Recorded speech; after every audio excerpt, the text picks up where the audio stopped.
Welcome back to my channel, Faceless Ro here. At salamat po. At kayo po ay patuloy na sumusuporta at umaantabay dito sa ginagawa nating talakayan at pag-uugnay-ugnay, pagbusisi ng mga komento, ng konsepto, ng reaction, at ng mga pagbibigay natin ng analysis sa iba't ibang mga bagay dito lang po sa ating channel. Last vlog po natin ay na-vlog po natin si Diwata at marami po mga nag-comment. Yung vlogging po natin kay Diwata ay susunod po natin babasahin ang inyong mga comment sa comment section. At ito naman ngayon na panonoodin natin ay kaninang umaga lang at ang saya-saya na naman ni Boss. Ito ay part 2 ng pagiging masaya ni Boss. Actually, I know, no? Masayahing tao talaga si Doc FLM at nakakapagbigay siya ng vibes ng galak, ngiti sa mga labi ng mga mamamayang Pilipino, no? Masayahin tao talaga si Doc FLM, no? At syempre, lahat naman tayo ay nahahawahan, nakaka-catch ng mga saya ng ating pandemic hero. At tignan natin kung asaan ngayon si Boss at kung sino yung kanyang mga kasama. Makikita nyo po mamaya. At syempre, deserve talaga ni Boss na ipamper ang kanyang sarili, di ba? Siyempre, nakaantabay na naman dyan yung mga bashers. Siyempre, alam niyo sa totoo lang, love na love ni Boss yung mga basher, no? Kino-call out pa nga niya, di ba? Pero siyempre, pag ano naman, down the belt na, sinisipa niya. At itong mga basher, gawa na naman ng bagong account. Okay. Hindi ko na patatagalin. Okay, pasok na tayo kay Doc FLM, ang ating pandemic hero. Yan, syempre check ko muna to dahil minsan ano no, yung sound ay dapat double check lagi. Okay? Okay. Okay na, meron ng sound. Hyper and steady. Ayun, nakakatakot yun. Hyper and steady. Okay. Okay na. Magkakape na ako at Teka na. Ay guys, ano yun? Bodyguard na boss yun, parang si Majin Buu. Si Majin Buu. Katakot no? gano'n? Papaitan? Aba, Grabe yung bodyguard ni puta, nagsawa na ako dyan sa Doc. Casa Buena, sa Uri. See? Puta, gusto kong kumain ng Filipino food, no? Kaya buti pa rito, kahit pa paano dyan sa umaga, may Filipino food eh. Meron doon, mamaya tanghali pa. Guys, ang saya-saya ni Doc. No? Sana lagi siyang ganyan. Dahil ang dami niyo pong ginagawang, inaatinan ng mga meeting, ang dami niyo pong ginagawa at mga tinatapos. Kaya ipagpaumanhin ninyo kung hindi po siya madalas, no? Katulad dati, hindi katulad dati, nakakapag-live sa YouTube. With the hot water. All right. This one is the pure one. Okay. Thank you. All right. Kagabi, grabe, nawala kami ng kuryente. Hindi ako nakanood ng live stream natin. Ito, ang live stream na to ay umaga. How are you? Yan. Sino na una dito? Unang-una yung basher. Pambira na wala pa tayo ng basher. Grabe naman kayo. Nauna pa kayo. Ang tindi mo. Nauna pa yung basher. Ang tindi ng basher, no? Uy, nagkaroon ng commercial na naman. Wait lang guys, ha. Lagi akong inaano ng commercial na to, eh. Yan. Yung basher. Share muna natin. Good morning. Oh. I'll show you some quiet places where you can spend your breakfast. Yes. And hindi lang quiet places. Hi, Ma'am Gloria Mesa. Good morning po. Yes. Magandang umaga po. At ako'y mag-aalmusal muna.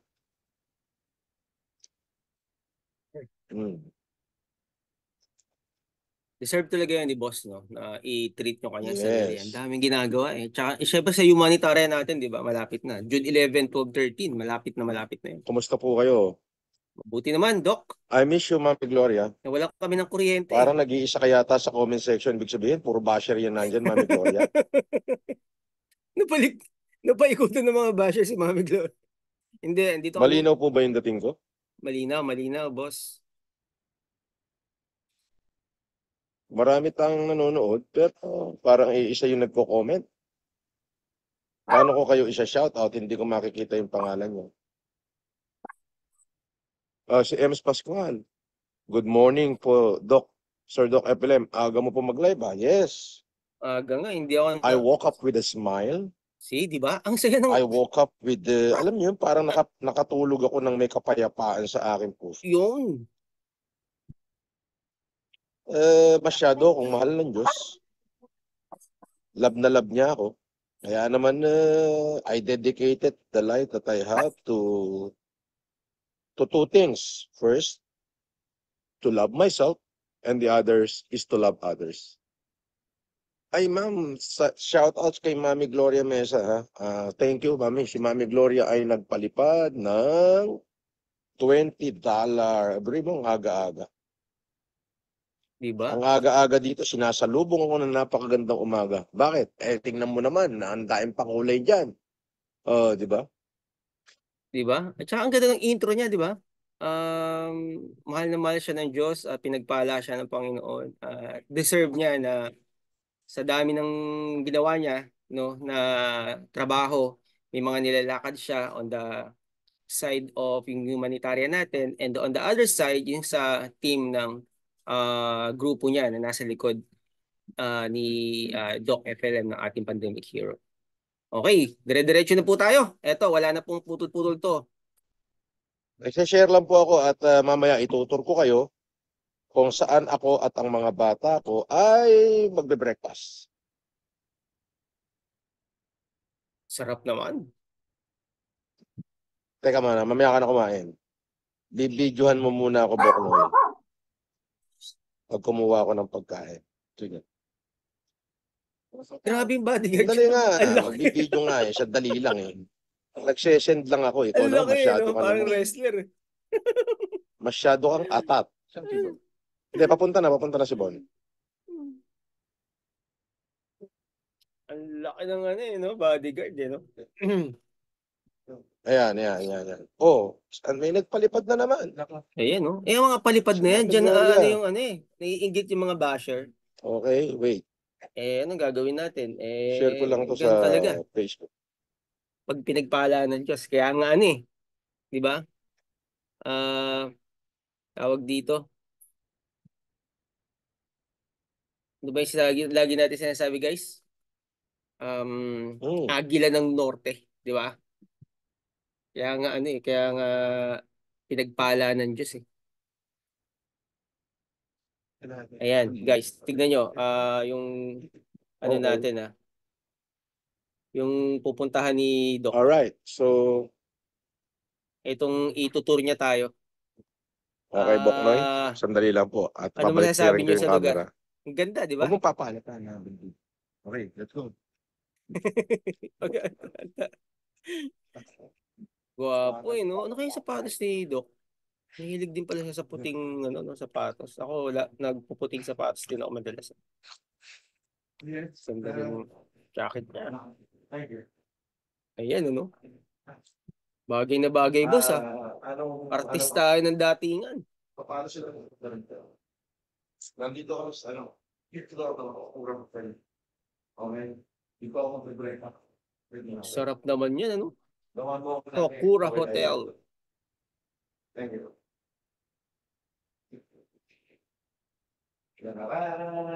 Wow! Sarap. Ayun, naalala ko na, guys. No? Hinirang ng langit. Diba? Kaya nga hinirang ng langit eh.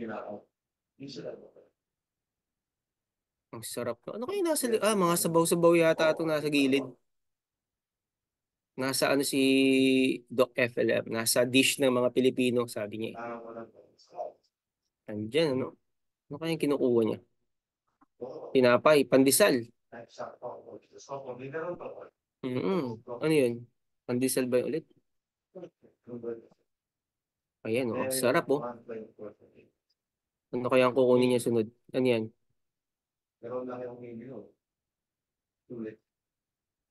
Sarap naman.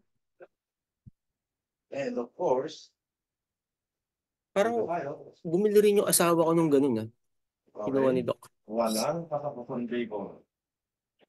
Every morning, 2 stripes of bacon. Ano daw? Yan. Okay. Isang Hungarian. Okay, Hungarian. Ganda. Sarap yun sa tingin ko. And Parang nagutom yata ako. wala. So taste ratings, form. Ako. Ayun, no? Ano ginawa niya? Gulay? Anong Eh, gulay yun? Okay. Oo, alam ko na. Ayun yung sinabi niya pala kanina. Actually, napanood ko na to guys. Natapos ko. Kaya lang yung kagabi, hindi ko natapos. Itong umaga ang tinapos ko kasi ang saya niya eh. Ang saya ni boss dito. Ay, alam ko na pala yung kinain niya. Yung kinain niya. Ayan, ang sarap. With coffee and Give it to me. napay, Nasaan na si Bon? gulay. Ayan, andyan na si Bon, parating na. Ayan, ano yung kailangan talaga i-treat natin yung body natin ng mga ganyang food, di ba? Sa dami ba naman ng ginagawa ni Doc Okay. FLM eh. At inaayos ngayon, ay no, sitaw, oh. Kitang-kita. Di ba? Uh-huh. At deserve niya talaga yan. Deserve ni boss siya. Yan. Di ba? Alright. Alright. So, I was able to maximize the views and the shout out. Okay. Tiff Ruiz. You're the fuck. Hi, good morning. You're the fuck. Ay, sorry. Daw, you're the fuck. Okay. Mami Gloria Mesa, Ems Pascual. Okay. Seg Aro. Okay. Shout out sa inyo lahat. Sarap ng breakfast ni Doc, no? Parang simple Mm. food lang, no? Pero, Filipino food, no? Good Sarap. morning daw, Bon. Ando si Bon. Nanguha ng kakainin. Noong una, akala ko yung gulay, tawag dito. Sabi ni Chui Chua, FFCI Hong Kong, Isabela. Juan Francis Leo Marcos, Doctorate of Philosophy and Doctor of Humanity. Magandang umaga po. Magandang umaga rin. Hindi naman kami mukhang doktor eh, mukha kaming hold-upper eh.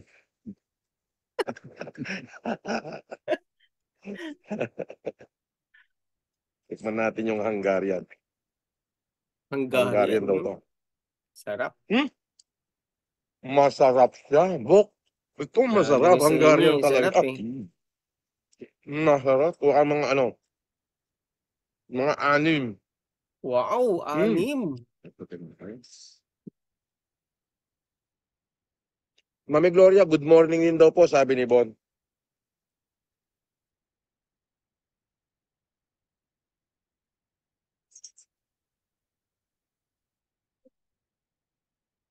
Ganito po ang paghawak ng tinidor. Yan po ang tamang paghawak, nakaganon. Hindi po. Lahat po naman tama. Kaya lang itong ganitong style na nakataob ang tinidor, ito po ay European way. Yung pala yun. Ngayon ko lang nalaman yan. Kasi ako pag kumain, walang ganyan. Parang ganyan. Kain. Yan. Ganyan. Ganyan sila. Yun, no? Ang tawag po doon, etiquette decorum. Etiquette decorum.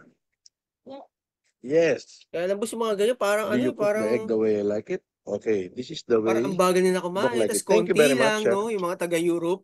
Tapos parang hindi nakakabusog. Tayo talagang maraming kumain. Ay, mga ganyan. Diba? Tapos pag iniwa nila yung karne nila, napakaliit. Mga Pilipino, sagpang tayo eh. Danny Chris Salumba. Yung pala, Masaya po ako ngayon, ma'am. see, ang saya ni boss. Gawa ng, Dapat panoorin nyo to at pwede mahawakan ko na naman tayo. sabihin na pwede na ulit mag-pandemic. Ayun, no? Pandemic. Ibig sabihin, mabigbibigay. Bakit? Kapag bibigay ulit si Handa na naman ho ako eh. Yun. Ibig sabihin, I have received the amount that I need Yan. to help my fellow men. See? Ayos. Punong-puno na naman si Doc ngayon. Ganon pinatunayan ng Diyos kung gano'n niya ako kamahal. Wala ka din. Wala ka din. Ang galing, ano? Ito yung gusto ko sa... Matawagin ko siya ng gabi. Hindi siya masagot. Nagising ako alas 10. Dumating si Biray. Dumating si Biray, galing ng norte. Dala lahat ng ano.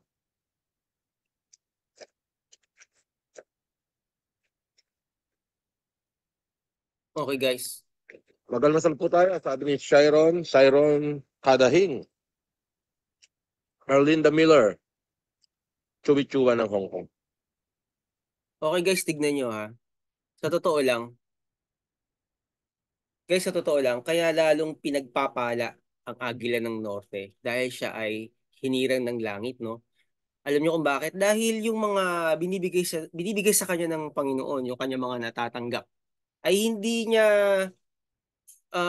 ginagawang luho, di ba? Ipinamimigay niya. So ako hindi na ako magko-compare, no, sa mga influential people o mga nasa politika o mga sumisikat na mga vlogger ngayon kung ano yung ginagawa nila sa kanilang mga kayamanan, di ba? So hindi natin kailangan mag-compare, no. Pero ang nakikita natin dito yung mga nare-receive ni Doc FLM na mga pabor galing sa Panginoon, mga wealth na binibigay sa kanya ni Lord, no? Yung mga property o pera na binibigay sa kanya ni Lord, i-dinodonate din niya, ipinamamahagi niya. Saan? Sa mga kababayan nating mga naghihikahos nasa laylayan ng dulo ng lipunan, mga maralitang mga mamamayan na mga Pilipino na ngayon ay isang tuka. Yung mga tao na talagang nasa hospital, kasi madalas nakikita natin, nagbibigay siya ng wheelchair at ng salamin at ng mga cellphone sa estudyante. Ang dami nun, no? Sabihin ng mga basher, ang konti naman, wala naman.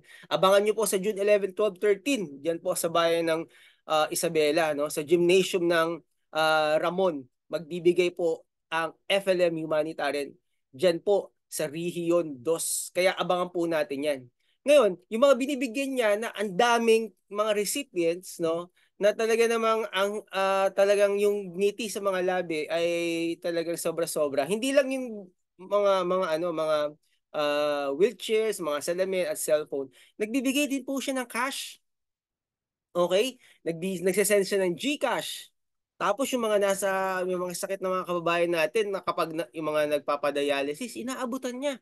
Hindi biro yung magbigay ng 5,000, 10,000, 40,000, 'di ba? Hindi biro yung pag kaya ngayon, alam niyo po pag may nagko-comment sa ating comment section at nanghihingi, sinisigurado na natin. Bakit? Kasi merong nanghingi sa kanya sa isang isang tao, tapos nanghingi na naman yung isang tao, tapos nanghingi na naman sa kanya yung isang tao na yun, tapos chinek niya, isang tao.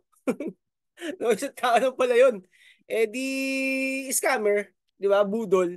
Kaya syempre, wag pong sasamaan loob nyo kapag hindi agad kayo mapapansin sa comment section. Pangalawa, yung sa comment section, napakabilis po yan, no? Hindi agad yan natin mababasa. Lalong-lalo na ngayon, ang daming ginagawa ni Doc FLM.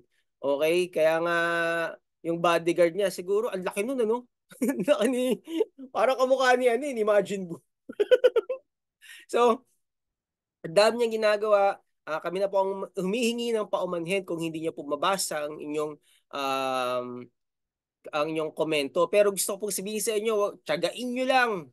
Okay, yan po ang maririnig nyo lagi sa amin. Tiyagain nyo lang hanggang mabasa po ni Doc FLM. Dahil pag nabasa naman yan, check yan. Bibigyan po kayo at abutan po kayo ng tulog. Just make it sure na gagamitin nyo po sa tama. Dahil yung iba, hindi ginagamit sa tama. Di ba? Parang ano, 4 piece. No?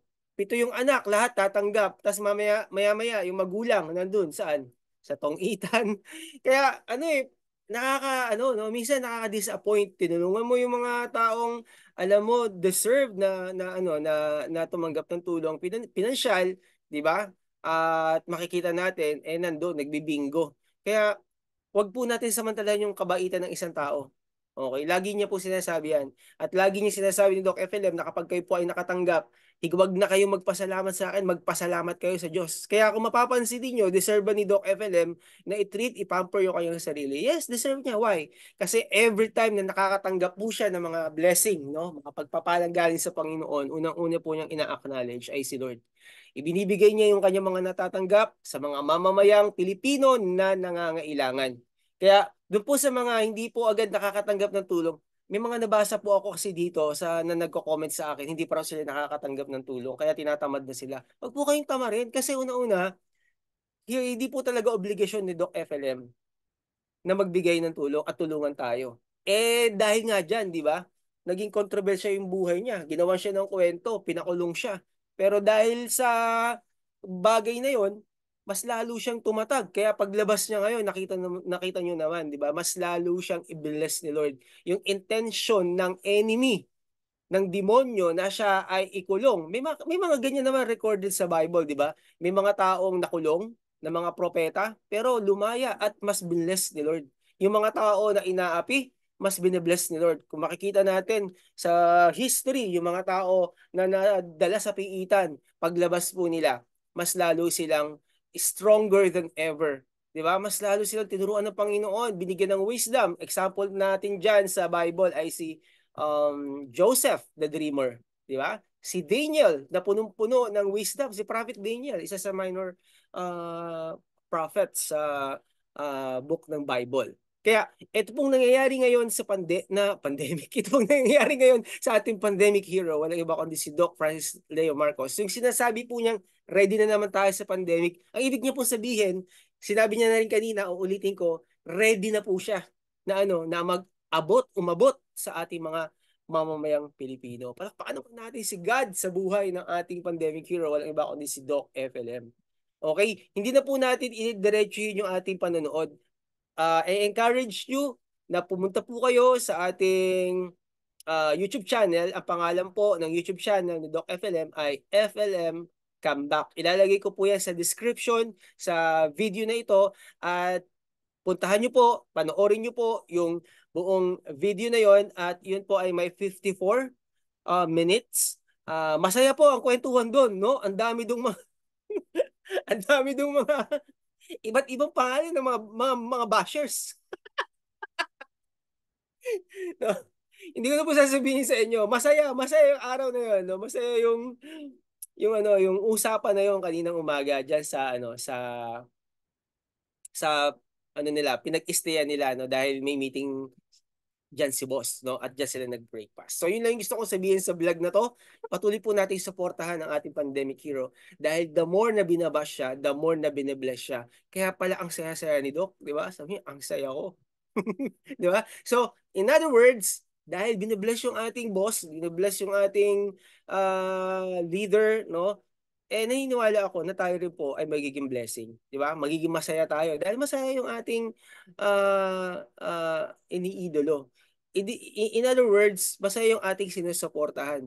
In other words, masaya yung ating hero, di ba? The living legend. Masaya yung ating binibigyan ng pitagan, no, na nirerespeto natin na at minamahal natin na pandemic hero. Walang iba kundi si Doc Francis Leo Marcos. Kaya antabay lang po kayo sa ating po mga vlogging. Okay, bago tayo magtapos, yung mga komento po ninyo ay babasahin ko yan sa susunod. Pero gusto niyo po magbasa tayo ng ilang komento? Teka, sige po. Magbasa po tayo ng ilang komento. Pero yung patungkol po kay Diwata, susunod na po natin babasahin. Okay? Susunod na po natin babasahin yon at dahil ang haba, ang daming mga nag-comment dun eh. So sa susunod na natin babasahin, gagawa tayo ulit ng panibagong video kay Diwata. At katulad ng katulad ng sinabi ni Doc Francis Leo Marcos, ulitin ko lang po ito hindi po niya hinihila pababa si Diwata. Bilib nga siya kay Diwata. No, pinromote pa nga niya si Diwata, 'di ba? Ang pinagsabihan niya, ang paraan, no, ng kanyang pangangaral doon sa mga vloggers. Hindi po niya nilalahat ng mga vloggers. Ang sinasabi niya po yung mga vloggers na may ibang intensyon, no? Maliit na vlogger ka, malaki kang vlogger, tapos iba naman yung intention mo, yun mga pinagsabihan niya. Pero especially, syempre, yung mga influential vloggers. Di ba? So, hindi ko na sabihin yung mga pangalan. Now, ito pong ginagawa natin na pagbablog kay Diwata ay hindi po siya para siraan. Okay? Dahil meron po tayong matututunan, no, sa nangyayari ngayon sa buhay ni Diwata. Katulad ng sinabi ni Doc FLM, no? Lahat naman tayo. Di ba? Sabi niya, kaya lang siya na-offend. Parang na no? Na dismay, parang gano'n na rin, na-offend, na Yung nagpapa-picture na isang vlogger ba yun o hindi siya nagpapa-picture pala, sorry. Nagpapa-greet na happy birthday ay sa halip na 2 words lang, 'di ba? Happy birthday, 'di ba? O 3, happy birthday kuya. Eh ang sagot ni Diwata doon sa nagpapa-greet ng happy birthday ay lilipas din yan kuya. 'Di ba? Katulad yung nangyari kay Moto Patrol Vlog, no? Na isang pulis na vlogger, no? Yung kinontent din niya si Diwata. Yun, inulan ng mga basher. Inulan ng Inulan ng mga basher si Police Captain JC Lorilla. Nakita ko dun sa kanyang page sa YouTube, sa Facebook, no. Inulan siya ng mga basher. So, sa atin din, kung napakinggan niyo po, no, kung napakinggan niyo po si Doc FLM na nagsalita po kay Diwata, kasi po pinapangaralan niya si Diwata. Bakit? Kasi ayaw niyang mapahamak. May concern po siya eh. Andun yung pagkikare niya rin kay Diwata. Kasi sayang naman, nag-start ka na ng maganda tapos mawawala pa. 'Di ba? Kaya wag niyo pong mamasamain yung kanyang pangangaral kay Diwata. Personal po 'yon na parang prophecy ba, 'di ba? Pag hindi mo 'to ginawa, eto mangyayari sa iyo. Pero pag ginawa mo naman, tuloy-tuloy naman ang iyong asenso. 'Di ba? Tama naman. Okay. Basa po tayo dito ng ilang komento. May nabasa ako rito kanina, no? Ang sabi rito ni Rebecca Semino, ang sabi niya, "May God bless you more. Kung saan kayo, sir, masaya, yan ang gawin mo. Thanks a lot sa inyong kabutihang loob sa kapwa." O, di ba? Ang sabi ni Ma'am Rebecca. Sabi niya, "Go lang sir, I salute you. Sa tulong mo noong pandemic time, ikaw ang laging winner dahil sa iyong heart of gold." Tapos nagbigay siya ng 3 heart. Pandemic hero, go lang. Kung saan ka masaya, go lang. Maraming nagmamahal sa'yo. Isa ako doon. Dahil sa pagmamahal mo sa kapwa. Yan. Sana makita. Nagliliwanag sobra yung cellphone ko guys. Hindi makita. Okay. Hindi makita. So, binasa ko na lang po. No? Yan. Nasa comment section natin. Ayan, no? Ayan. Siguro sa ko to. Sa cover ko. No? Kaya hindi nakikita. Di ba? So, basa na lang tayo ng ilan. Ano to? Okay. Hindi muna tayo kay Diwata. Lagpas muna tayo. Okay. Ito, sabi naman niya. Sabi ni Unida Dimas. Ni Mom Unida Dimas. Ang sabi niya, "We love you, FLM. You're a solid supporter. Sa iyong decision, it's you. God bless you. Agbyag." O, di ba? So kung ano man, uh, businessman, politika man, pagbablog man, kung ano yung gawin ni Doc Philip, syempre, sa kabubuti naman ng sarili niya yun at ng kanyang buhay, di ba? At sa mamamayang Pilipino, sumusuporta raw si Ma'am Unida Dimas. At ang sabi niya, "We love you, FLM." Okay. Move pa tayo. Ang dami ng mga nag-comment. Okay, siguro yun lang muna. Maraming salamat po sa inyong mga komento. Ulitin ko po, no? Susunod po na ating vlogging, yung kay Diwata, babasahin ko po yung lahat ng mga nag-comment sa ating comment section at pag-uusapan po natin yon. Okay? At syempre, manonood tayo ng mga video clip at doon tayo kukuha ng reaction na pag-uusapan po natin dito po sa ating ginagawang vlogging na FLM Comeback Series. Maraming salamat po. Ito po si Faceless Raw, ang inyo pong host. At salamat po sa lahat na nagmamahal. Syempre sa ating pandemic hero, walang iba kundi si Francis Leo Marcos. Doc FLM, mahal na mahal ka namin at nandito lang kami sa iyong likod at kung ano po ang decision ninyo, ano ang inyong plano gagawin, nandito lang po kami lagi nakaantabay sa inyo. At syempre, shoutout na rin sa lahat ng FFCI Worldwide at FFCI Family. Ito po si Faceless Raw na nagsasabing kita-kita ulit tayo sa susunod na episode dito lamang sa ating YouTube channel. God bless everyone.